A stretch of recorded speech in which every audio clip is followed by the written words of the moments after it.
Thank you for joining us. This is Melody Olson from the Healthcare Authority, and I welcome all our vendor partners in this presentation today.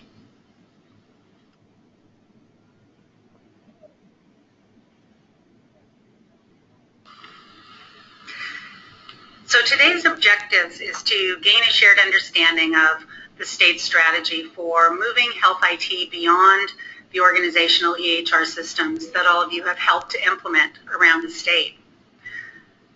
The community-wide clinical data repository service that we're going to discuss today was established to collect, share, and use health information for medical, dental, and behavioral health EHR systems.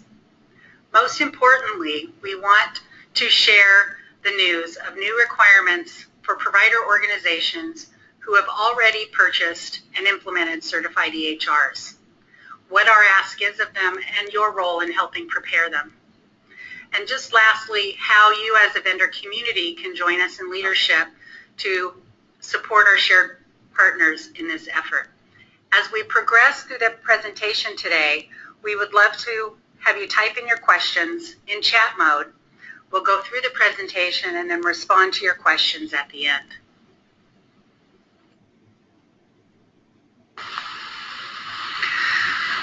So the state has made a number of decisions, in part because we are now at a point where we've made enough progress in expanding the adoption of electronic health records in the state that we believe we're ready to take it to the next level.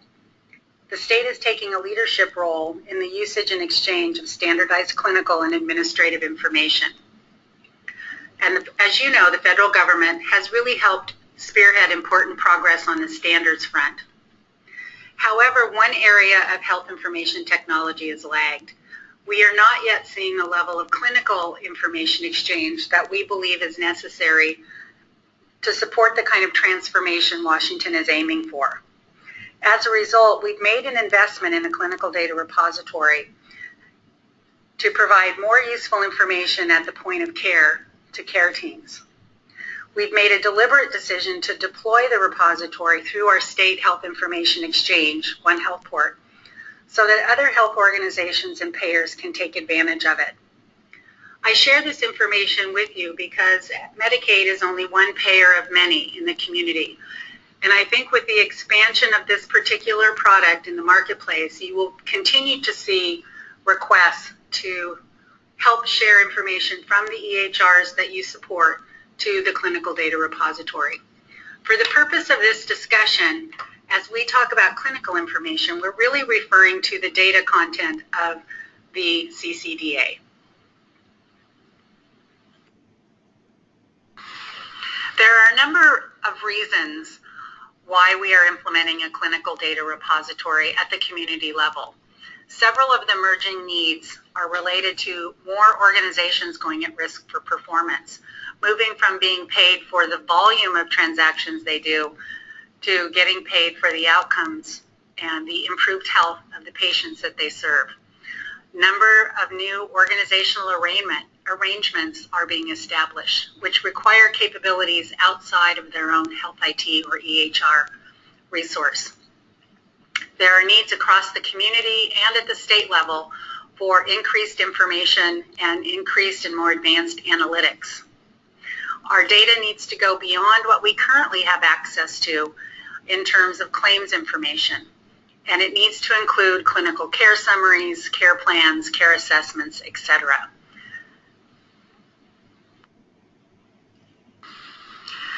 Some of the primary challenges would not be new to this audience. We know that folks are challenged with the adoption of standards. The standards have been clearly published, but of course folks have made different interpretations of these standards as they've implemented their EHR systems. There are more diverse care teams across the community now needing access to data that's outside their own enterprise. We all know firsthand of the interoperability challenges between different EHR systems. We've seen the vendors make a really good, strong effort to share data in direct point-to-point interfaces. We also recognize that on an operational front, providers don't always have the same interpretation of the privacy and security laws which can become a barrier for participating. And lastly, we hear a lot from our providers about the expense of building point-to-point exchanges. And given the number of providers they need to interact with, this is an expense they can't sustain over time. So at a high level, our strategy is to, as I said before, advance health IT beyond the organizational EHRs. To improve the coordination of care provided for our Apple Health, you may know them as Medicaid enrollees, and ultimately all citizens of Washington State, we are launching what we call WALink4Health, a multi-year initiative to advance the collection, sharing, and use of health information. This initiative is part of a larger strategy to improve healthcare quality, better manage costs, and improve health outcomes for all Washingtonians. And with this, I'm going to introduce our CIO for the Healthcare Authority, Adam Osby.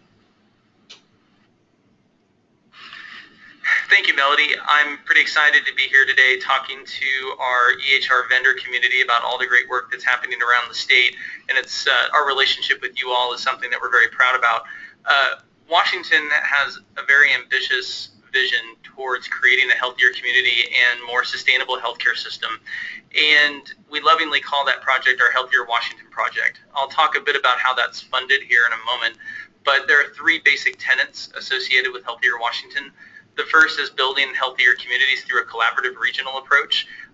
Many of you perhaps have seen that we have created accountable communities of health in 9 different regions around the state, and it's the Healthcare Authority's acknowledgement that healthcare innovation and healthcare change really happens at the local level and isn't something that should be driven solely by the state or by the Healthcare Authority and the work that we're doing.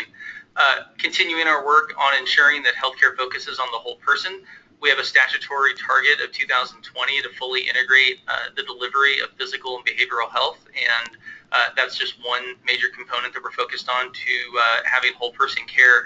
And then improving how we pay for services and figuring out better ways that we can spend the very large amount of money that we have as a healthcare authority, as a large payer within the state, to effectively spend that in a way that really gets access to care for as many people around the state with as meaningful of an outcome as we possibly can. So the framework for how Washington is able to achieve our goals of a healthier Washington was first laid out in a House and Senate bill that was passed in 2014. These bills created a pathway for the Healthcare Authority to move towards value-based purchasing and away from the volume-based purchasing that has dominated healthcare for the last number of years. The mechanism for how we're able to do this work now over the next 4 years is through a $65 million grant that Healthcare Authority and the state received from the Centers for Medicaid and Medicare Services and the Centers for Medicaid and Medicare Innovation. That grant started on February 1st of 2014 and goes through the course of 4 years. And that really gives us the seed and the Kickstarter money for how we're able to accomplish so much of what we're going for now. The other piece of funding that we are looking at extensively right now is, as many folks in the community have likely heard, we are in advanced negotiations with the Centers for Medicaid and Medicare Services around a potential 1115 federal waiver that would take place over the course of 5 years. Combined, along with our own existing expenditure authority, we think that these mechanisms will give us what we need in order to achieve our organizational goals. So for folks who aren't as familiar with the Healthcare Authority, let me give you just a little bit of background. As an agency, over the course of each year, we have about a $10 billion budget. Within that $10 billion, we are the biggest purchaser of healthcare in the state of Washington, and we provide healthcare services to 1 in 3 Washingtonians who are not covered by Medicare. As I mentioned a moment ago with the Healthier Washington Grant and value-based purchasing, what we're really focusing on here is the goal of moving 80% of the state-financed healthcare market to value-based purchasing over the next 4 years, and then leveraging the purchasing power and market influence that the Healthcare Authority has to move 50% of the commercial market also to value-based purchasing within the next 4 years. And again, all of this is possible within the statutory framework of the Senate and House bills that passed in 2014 that asks the Healthcare Authority to increase the use of value-based contracting for Medicaid and for public employee purchasing. So within our Healthier Washington State Innovation Model Grant, the largest investment area that we have is dedicated towards analytics, interoperability, and measurement, and something obviously we lovingly call AIM. We'll talk about each of these components in a moment. Obviously for this audience, the interoperability and the I in AIM has a lot of significance, and it's something that we feel very strongly about so that we can use all of the data and information that flows throughout the state related to healthcare purchasing and healthcare provision that crosses physical, behavioral, and public health. And how we analyze that data, how we measure, that's all important, but the interoperability piece is key, and obviously if the data is not moving and not able to move across systems, that presents a major concern point for us. And so it's something that we're really focused on with the work that Melody does as the State Health Information Technology Coordinator. Within our Healthier Washington initiative, very basically, we are working to achieve the triple aim of better health, better care, and lower costs.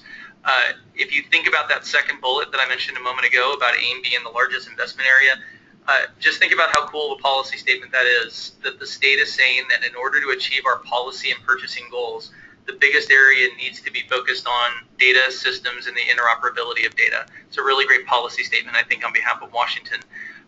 We are implementing population health strategies to improve health and address regional health assessment needs.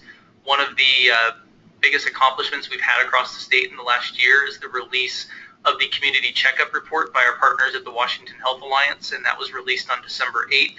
And that provided a report back on how Washington has been progressing off of the 52 common performance measures that were adopted by a large group of stakeholders at this point last year. The goal of AIM, in a very simple stated way, is AIM is going to be building an interoperable data system across state agencies that will have business intelligence and shared analytics capacity sitting on top of it.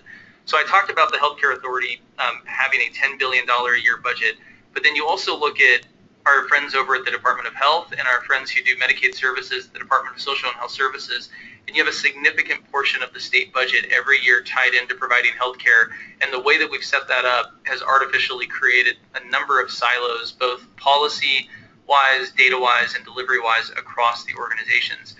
But we also recognize that while it's easy to talk about how cool it would be to share data across different organizations, the privacy of that data and how you secure it is paramount in all of this work. We've heard from a number of our community partners about concerns about what you can or can't do with HIPAA, what you can or can't do around chemical dependency data in 42 CFR Part 2. And HCA has heard that concern, and what we have done over the course of the last 4 months now is we formed an interagency privacy work group led by the Healthcare Authority, but equally participated in by a number of other organizations, including the Department of Health, Department of Social and Health Services, Labor and Industries, the Department of Early Learning, the Department of Corrections, and then we work in collaboration with our State Attorney General's Office and our Office of the Chief Information Officer.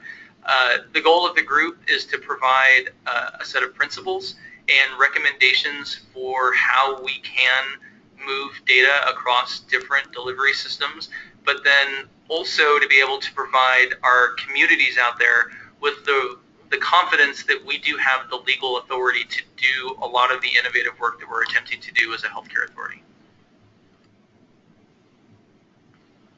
And then finally, as it relates to Healthier Washington and AIM, there are a handful of key elements. The very first one is making targeted investments to standardize clinical information and integrating data across health delivery and social service systems.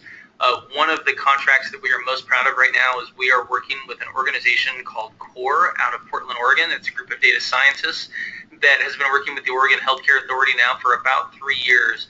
And what they're going to be doing for us is taking claims and encounter data for Medicaid and public employees and then integrating that with public survey, pregnancy data, and immunization data from the public health data sets over at the Department of Health. And it'll be one of our first attempts to integrate data across organizations in a meaningful way. And the goal of it is to provide interactive dashboards both to the Healthcare Authority and to our partner agencies, and then also to our accountable communities of health so that they can understand where they need to target local interventions as they are working to move the needle towards value-based purchasing within their local communities.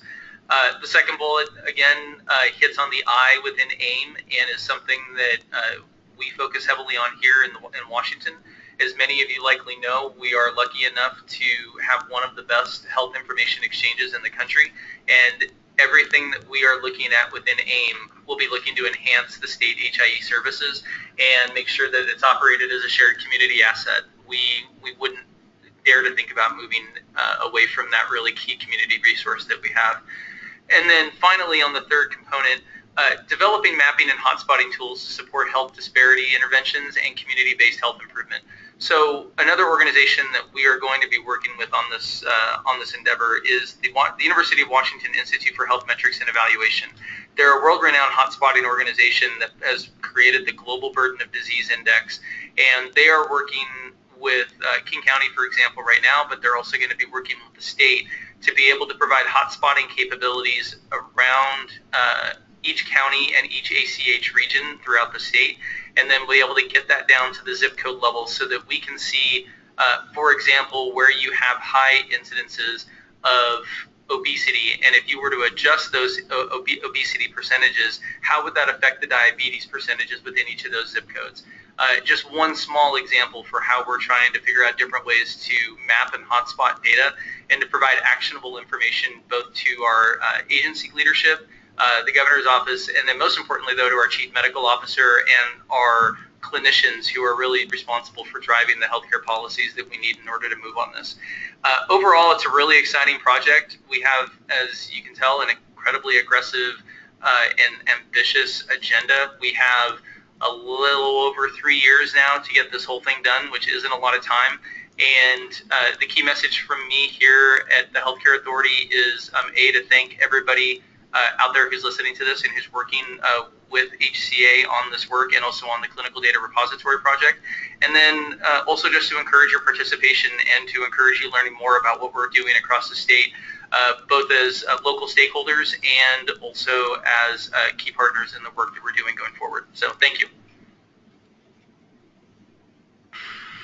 So as you've heard from Adam, there are some very high-level needs across the state, and having information is at the core and foundational for all of these efforts.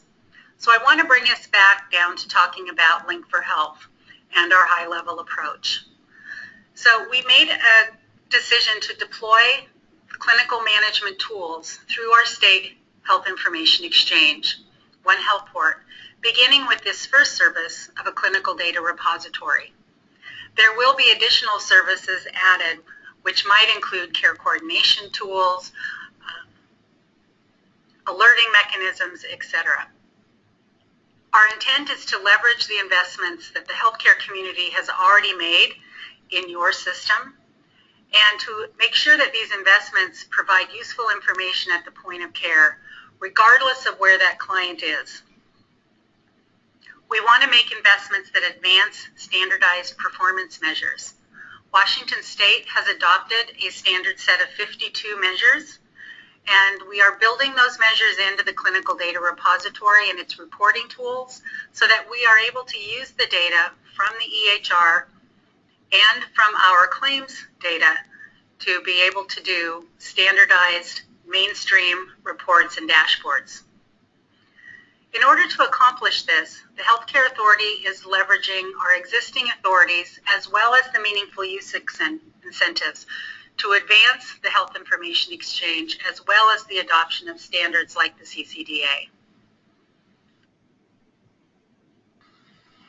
As I noted before, the Link4Health initiative is not a single project or a single tool. Our intent is to fill the gaps across the community with a set of tools, the first two relating to the clinical data repository.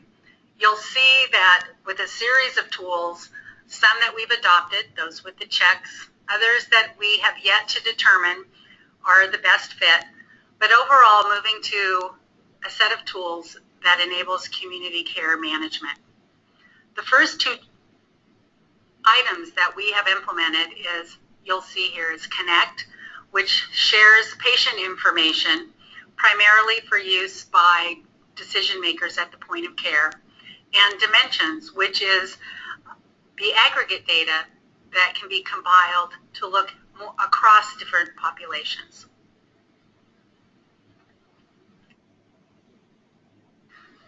So let's look at some of the specifics. The CDR is a community service, which again was brought to us by the state HIE. We think of it as a universal adapter that will enable us to connect all of the various EHR platforms that have been adopted across the state and will enable us to aggregate clinical information in one location. This is not just a Medicaid product or a Medicaid repository.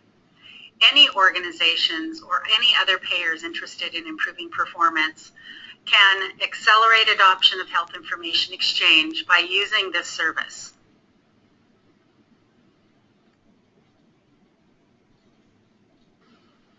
This slide outlines some of the benefits that provider community has said is so important to them.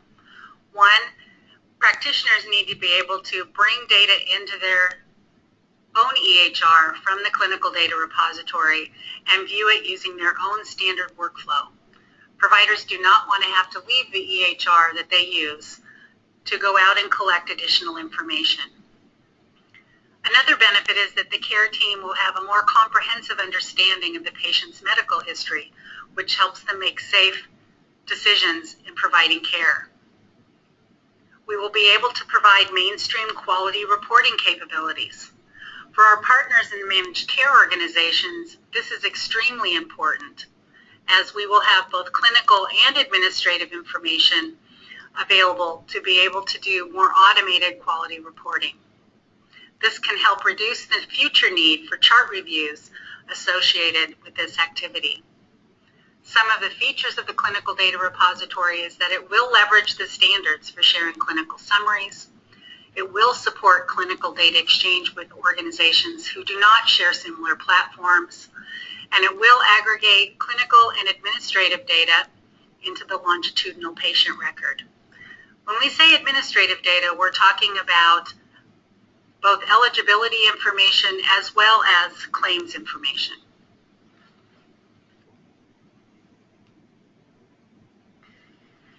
Given our audience, I'm sure that this visual is way oversimplified, but I wanted to share a high-level view of the data flow.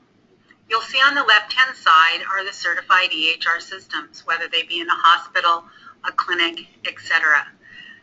The intent is that provider organizations would be connected, their EHR would be connected to One Health port using standard protocols.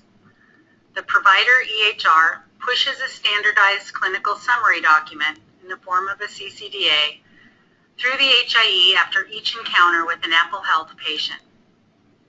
The clinical documents for that patient are then aggregated in the clinical data repository. As the CDR gains critical mass of both patients and data, the provider could then query the CDR through their EHR HIE connection. The CDR will then send any relevant information on that patient to the provider's EHR before the provider sees the patient. So using their standard workflow, the provider will have access to the most current and comprehensive information on that patient at the point of care. You'll see in the lower hand corner of this picture that we are also wanting to meet providers who don't have an EHR or who may never have a certified EHR. By use of a clinical portal, providers will be able to log in and view the data for a patient record.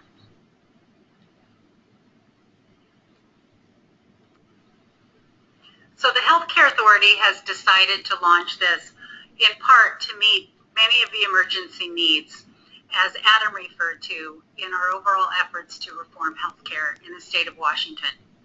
It's important that we move the community together in order to reach critical mass, not only of organizations participating, but the amount of data that is collected. It's important that we gather enough data that providers have confidence when using the data for care decisions. As many of you may be aware, 2016 is the last year that providers who are eligible for meaningful use incentives can enter the meaningful use program. We plan on facilitating large outreach events to ensure that providers who are adopting, implementing, and upgrading to certified EHRs are aware of this. Meaningful use dollars are only available through 2021. At this point, just for those involved in the program, there's another $200 million in incentives available.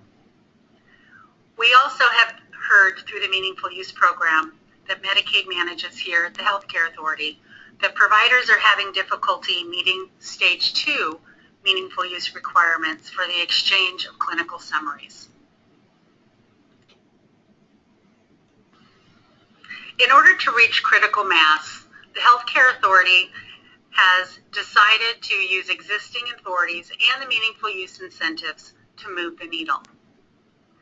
The biggest change that has been made this year, and one that you will hear about from your customers, is that the managed care contracts with Apple Health this year include the following language.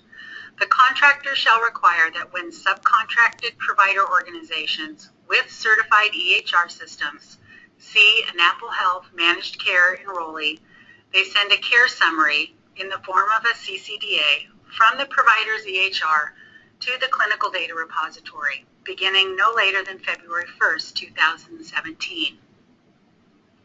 As both a payer and a collaborator, the Healthcare Authority thinks that this is important enough to advance Washington's capabilities to collect, share, and use integrated information that we make this a requirement. The reason that we are announcing this information now is that we want you to be able to know in advance that your customers may come to you and ask you for support. They may ask you to set these triggers in their EHR system to be able to automate the sending of the CCD. They may ask you for help in setting up the capability to query the CDR to receive information back. And there are two meaningful use incentives that will also be driving them in addition to the requirement.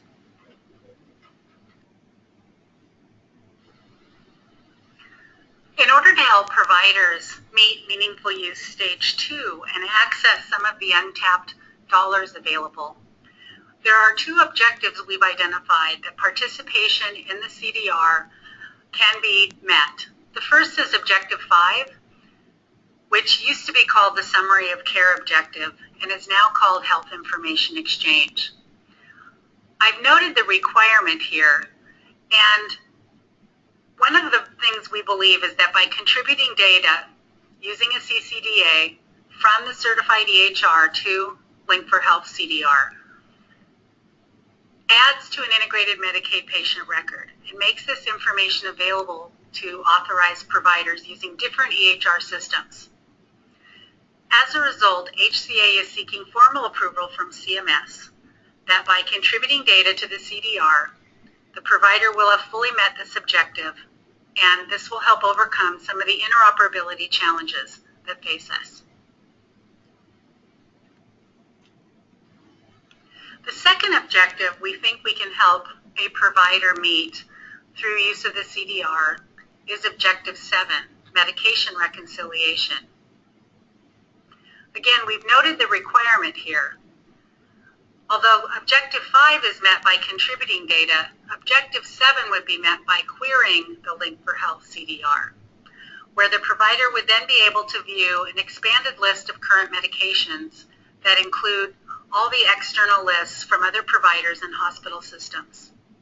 Providers can determine which prescriptions have been filled because in addition to the clinical information, Medicaid claims data is included.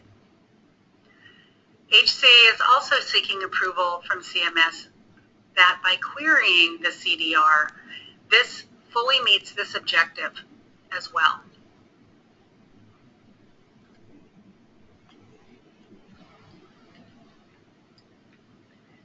As providers receive and process the new requirement and work to determine whether or not this applies to them, they will likely have questions both of the Healthcare Authority, their managed care organizations, and you. I would like to introduce Dylan Oxford, our technical lead on the clinical data repository, and have him walk through the decision tree that we'll be using here that may also be helpful in your conversations. Thank you very much, Melody. To be clear, this decision tree is for the providers that will be required to submit CCDAs to the clinical data repository. A separate decision tree, which describes the access for folks who are not submitting data to the clinical data repository, will be developed at a later time. In general, the question is whether or not the provider has joined as part of an MCO serving Apple Health consumers, and they have a certified electronic health record system that is certified by ONC for meaningful use. If they are not part of an MCO provider network or do not have an electronic health record system that is certified by ONC, submission to the CDR is not required at this time. Now, for organizations which primarily serve only data and services which are covered under CFR 42 Part 2 or other behavioral health type organizations, they will be allowed to connect and submit medical data at this time. However, they will not be required to submit data covered under CFR 42 Part 2 or other more restrictive privacy rulings until later into the project. HCA encourages all healthcare organizations to work with their vendors to prepare and participate in the Link4Health CDR, even if they aren't required to start submitting at this time.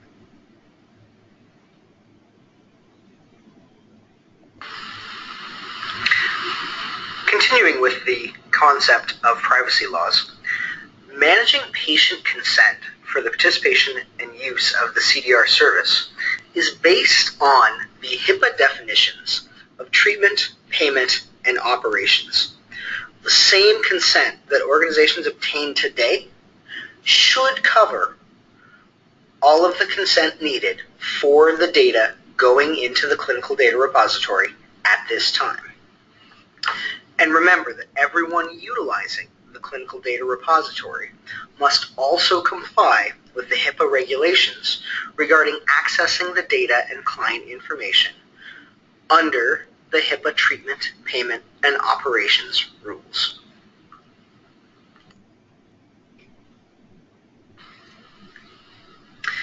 For the Link4Health Clinical Data Repository project, we are in heavy collaboration with One Healthport, who serves as the State Health Information Exchange and our major technical partner for the CDR. In order to understand some of the heavier technical components which will be required for you to best serve your customers, we are inviting everyone to join One Healthport for a technical webcast about connectivity to the CDR and submitting CCDAs.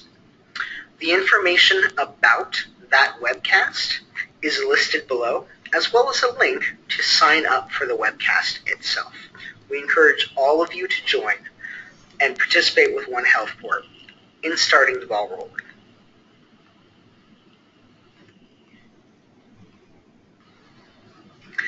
The technical collaboration needed for becoming ready to participate with the clinical data repository involves several aspects of preparing your CCDA, preparing for transport with the HIE, and other things that may be required from your customers.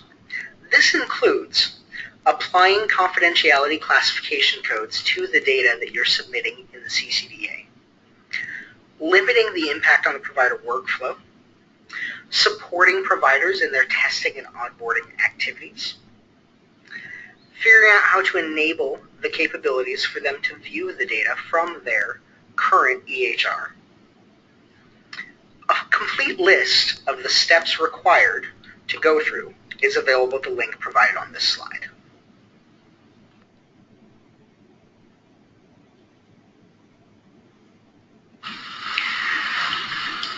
Regarding the confidentiality classification mentioned above, all of the data contributed to the CDR is classified to ensure the confidentiality and integrity of patient information. This data classification conforms to the HL7 national rules.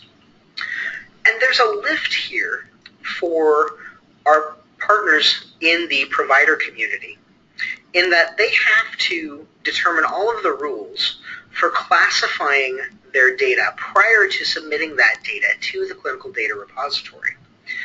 Where that plays in for you as a vendor is that once an organization has determined their rules to classify this data, they will need to work with you to ensure those rules are coded appropriately for the CCDA transactions that are being exported from their EHR. The agency has undergone an exercise with our partners both at the Department of Health and the Department of Social and Health Services to look through our own data and begin classifying what we believe qualifies as normal, restricted, or very restricted data. As the culmination of that effort, the agency will publish a paper which discusses the process we have gone through and the determinations we have made for the data that HCA will be supplying. We will not be requiring providers to follow our rules exactly, as they will have to apply their own clinical judgment to their data, but we believe it will be helpful for them as a place to start.